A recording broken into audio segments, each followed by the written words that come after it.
Dans cette nouvelle vidéo, j'ai envie qu'on traite des bases de la physiologie de la performance. Alors, pas de gros mots, rien de compliqué. Je te fais une promesse, la vidéo va être simple. Un peu engageante de ma part, parce que ce que je vais te partager, c'est 4 clés à travers lesquelles, en fait, si tu les mets en place, tu vas pouvoir radicalement améliorer ton efficacité, ta performance, mais surtout ton niveau d'énergie. Ce que j'ai envie, c'est que tu dises stop à la fatigue chronique. Alors, je dis pas que en appliquant tout ce que je vais te dire, c'est-à-dire les 4 piliers et tout ce qu'on va voir qui gravite autour, tu ne seras plus jamais fatigué. C'est pas possible, il y a un monde qui s'appelle le monde extérieur, qui influe même sur toute la bonne volonté que tu peux mettre dans ta vie.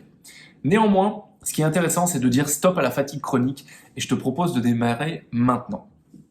Pour ça, on va attaquer un premier pilier. C'est la base de la base. Je vais même pas parler de la performance, je vais juste parler du bien-être et du sentiment de se sentir bien dans son corps, de se sentir énergique. C'est le sommeil. Le sommeil, c'est une énorme catastrophe ces dernières années. Je sais pas pourquoi. On ne se focalise pas là-dessus, on a même tendance à taper dedans, à se coucher de plus en plus tard, se lever de plus en plus tôt. En moyenne, aujourd'hui, en France, on dort 6h30, je crois, c'était 6h30 en 2018 ou 2019. Je crois que dernièrement, on est remonté un peu, c'est 6h50, mais c'est toujours largement en dessous du quota de ce qu'on est censé dormir, c'est-à-dire entre 8 et 9h. Et ça affecte énormément notre lucidité, notre capacité à réfléchir, notre capacité à nous concentrer, notre niveau d'énergie, notre sentiment de bien-être, et surtout ça influe aussi sur des maladies chroniques, sur des maladies cardiovasculaires, sur le diabète, et sur plein d'autres merdes que tu ne veux absolument pas avoir dans ta vie. Donc le sommeil, il faut bien jouer dessus, et on peut jouer dessus de 2 manières, la qualité et la quantité. La quantité de sommeil, c'est pas super compliqué, tu peux taper test chronotype sur Google, et tu trouveras un peu tout ce qu'il faut pour, plutôt en répondant à quelques questions, tu auras pas mal de latitudes et d'axes à améliorer dans ta journée, où ça va te montrer quels sont tes pics d'énergie, quels sont tes pics négatifs d'énergie, donc les moments où tu as beaucoup d'énergie dans la journée, les moments où tu en as moins, et comment est-ce que tu peux organiser ta journée autour de ça. Ce que je te conseille aussi, en termes de quantité, c'est une deuxième chose. C'est un travail qui est un peu plus rébarbatif, mais je préfère le tacler dès le début, comme ça au moins c'est fait. Les autres, tu verras ce qu'on va dire par la suite, ce sera beaucoup plus terre à terre. Quoique, ce que je vais te partager, ça l'est extrêmement, mais c'est pas très marrant, c'est de faire des tests par rapport à ta quantité de sommeil optimale. Et quand je dis quantité de sommeil optimale, c'est on en a tous une. C'est-à-dire, il faut pas qu'on dorme pas assez, mais il faut pas non plus qu'on dorme trop. Parce que la fatigue, elle se trouve en fait dans les deux extrêmes du spectre. Si tu dors pas assez, tu vas être fatigué, si tu dors trop, tu vas être fatigué aussi. Donc il faut arriver à trouver la bonne quantité de sommeil pour toi. Et pour ça, il n'y a pas plus simple que de faire des tests. Ensuite, là c'est le plus intéressant, on va parler de la qualité du sommeil. Parce qu'effectivement, tu peux dormir 8 heures par nuit, comme c'est préconisé par l'Organisation mondiale de la santé, par tous les cohortes de médecins et tous les spécialistes du sommeil. Néanmoins, si pendant ces 8 heures, tu n'as pas un sommeil de qualité, ça ne sert pas à grand-chose. Les 8 heures, c'est un peu, en gros, le temps qu'il faut à ton système lymphatique pour purger toutes les toxines de ton cerveau. Mais il se passe pas que ça pendant le sommeil. Ton corps se repose, tes muscles se régénèrent, tu digères, tu fais le plein, tu repars un peu à neuf pour le lendemain matin. Mais cérébralement, il se passe pas mal de choses. En fait, tu vas osciller pendant la nuit entre des phases de sommeil léger et de sommeil profond, et de sommeil léger et de sommeil profond. Quand tu te réveilles la tête dans le sac le matin et que tu n'arrives pas à décoller, c'est simplement qu'en fait, tu t'es réveillé au milieu d'un de ces cycles qui dure à peu près 90 minutes. Donc le secret, en fait, en termes de qualité de quantité de sommeil, c'est de se réveiller à la fin d'un cycle, quand tu arrives dans du sommeil léger. Quand on se réveille en sommeil profond, c'est la cata.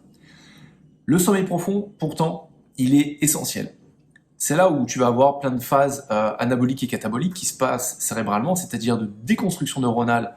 Donc en gros, ton cerveau va supprimer les connexions neuronales qui ne servent à rien, en tout cas qui ne lui sont plus utiles, pour pouvoir reconstruire de nouvelles connexions neuronales par-dessus.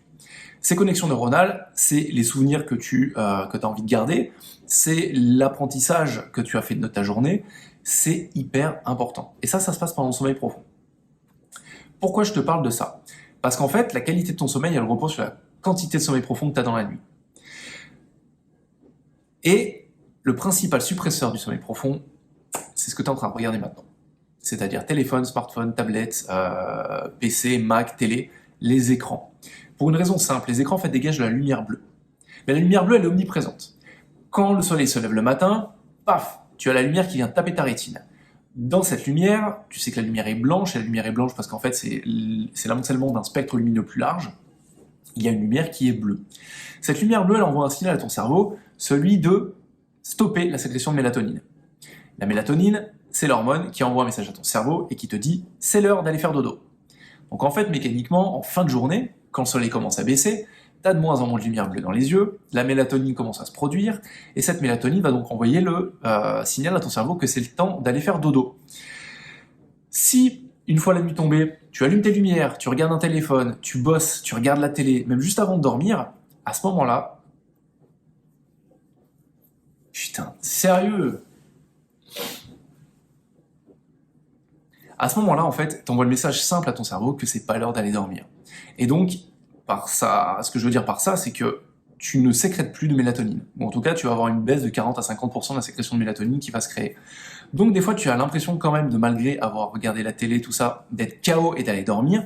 Effectivement, à un moment ton corps est un peu plus, il va dormir, mais, il y a toujours un mais, tu vas rester dans le sommeil relativement léger. Donc tu vas pas bien récupérer.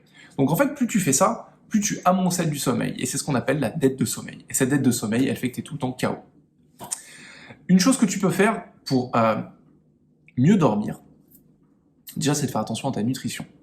Et ça, c'est le deuxième levier après le sommeil que j'ai envie d'aborder. La nutrition, tu sais, il y a plein de régimes.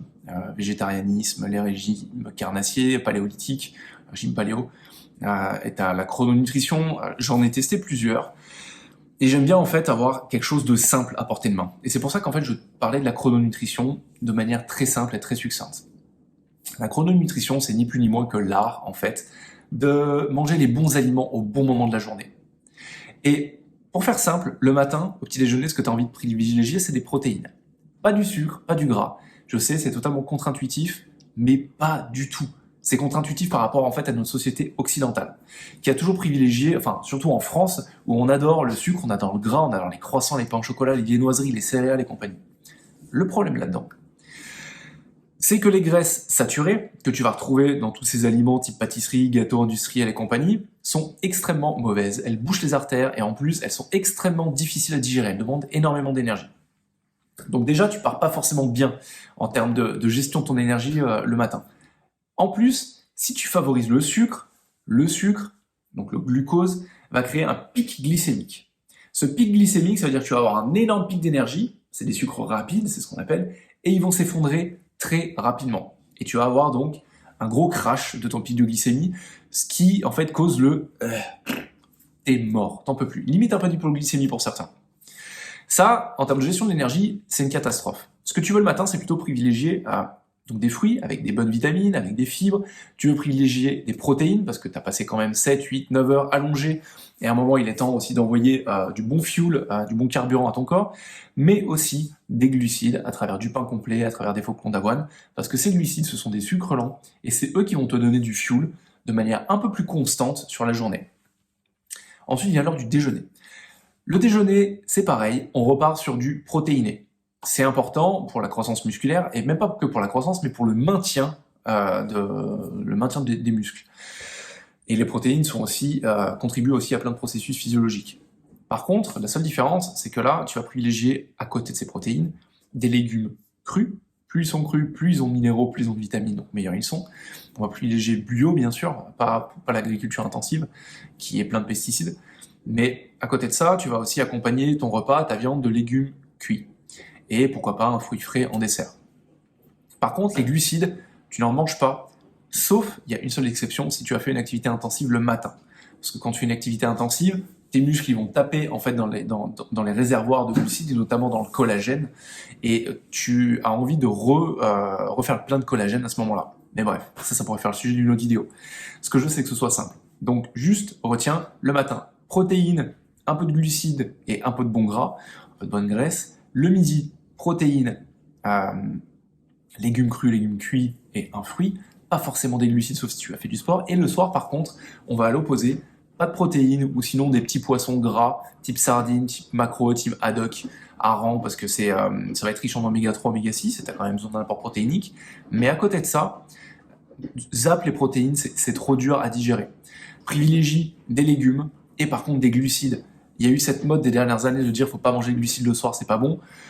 Franchement, aujourd'hui, si tu regardes la majorité de la littérature scientifique, excuse-moi, on tend à l'inverse. C'est hyper important. Donc retiens protéines le matin, protéines le midi, glucides le soir. Tu manges des légumes, des fruits frais pour les vitamines, pour les minéraux, c'est extrêmement important. Il n'y a pas forcément besoin de plus que ça. T'élimines les mauvaises graisses, t'élimines le mauvais sucre et toute la nourriture industrielle. Le troisième levier, et il est carrément rattaché au quatrième, les deux sont vraiment liés, tu vas le voir.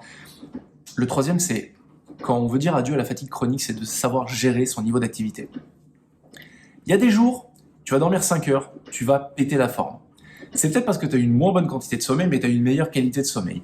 Ces jours-là, il faut en profiter. Il faut en profiter pour être à fond au boulot, il faut en profiter pour être à fond professionnellement, personnellement, et sur ses hobbies, il faut faire ce qu'on a envie de faire. Par contre, il va forcément y avoir des jours où on sera plus down, où on aura moins d'énergie. Ces jours-là, il faut arrêter, c'est le quatrième pilier, avec ce qu'on appelle la culpabilité du repos. On est dans une société qui veut aller toujours plus vite, qui veut toujours produire plus, qui veut toujours être plus efficace, qui veut toujours faire plus. C'est la quête constante de rien du tout en fait. On est juste dans une espèce d'inadéquation sociale quand on dit qu'on fait la sieste, quand on se repose, quand on prend des vacances, quand on dit « Ah, je me sens pas bien, je vais y aller tranquille aujourd'hui ». On est dans une société où il ne faut jamais s'arrêter. Pour autant, s'arrêter, c'est essentiel pour le repos, c'est essentiel pour la gestion de l'énergie, c'est essentiel pour le repos intellectuel et physique. Mais, il y a bien un mais, se reposer, ralentir, ça ne veut pas dire ne rien faire. Parfois, on se dit « Ah, je suis KO, je ne vais plus rien faire ». C'est vraiment pas la bonne idée parce que notre corps est pas câblé pour rien faire. Notre corps, il est fait pour être actif. Mais il y a aller courir un marathon dans une journée ou simplement aller faire une balade. On est actif dans les deux cas. Beaucoup plus dans un cas que dans l'autre. Néanmoins, retiens ça. Ne fais pas rien. Adapte, module tes activités. Les jours, par exemple, où moi je vais tourner des vidéos comme ça me demande quand même pas mal d'efforts, de concentration, surtout qu'aujourd'hui je les coupe plus, donc je suis à fond pendant une dizaine de minutes. Mais après, ça taxe cognitivement quand même. Et je sais que derrière, j'ai d'autres choses à faire. Demain, je sais pas, mais c'est possible que je sois un peu moins efficace. C'est pas grave. Ça veut pas dire que je vais rien faire. Mais je peux très bien aller faire les courses, aller faire le ménage, faire à manger, parce que j'adore ça, faire à manger. Je suis un passionné de cuisine, je trouve ça cool. En plus, ça te permet de partager. Et surtout, ça te permet de te construire nutritionnellement, de savoir ce que tu cuisines, ce que tu fais et comment fonctionne ton corps. Bref, autre sujet. Mais voilà, tu peux faire ça en écoutant un podcast, en regardant des vidéos, en lisant un livre. En fait, tu fais pas rien. Tu es efficace, mais de manière différente. Et tu laisses à ton corps et à ton esprit le temps de se recharger. Tout ça, c'est extrêmement important. Si tu veux supprimer la fatigue chronique de ta vie et vraiment travailler sur les thématiques de la physiologie de la performance, n'hésite pas à commenter, à me poser des questions, des vidéos comme ça, je peux en faire pas mal. En plus, j'ai des amis qui sont spécialisés sur le sujet, qui m'en apprennent tous les jours. Et n'hésite pas à t'abonner, n'hésite pas à commenter, à liker cette vidéo, ça permet aussi de prêcher la bonne parole. Retiens bien ça, tu as 4 clés sur lesquelles tu peux jouer. Ton sommeil, ta nutrition, la gestion de ton énergie au quotidien, donc c'est-à-dire la modulation de tes temps de repos et de tes temps d'activité. Et enfin, la quatrième, je la mets vraiment comme une quatrième à part parce qu'en fait, c'est plus un frein psychologique que les personnes ont. Arrête avec cette culpabilité du repos. Si tu as besoin de te reposer, repose-toi. Ça te permettra de revenir plus fort derrière, de revenir avec plus d'énergie. Les vacances, c'est pas pour rien. La sieste, c'est pas pour les flemmards. Là-dessus, j'espère que cette vidéo t'a plu. Je te dis à très bientôt. Ciao.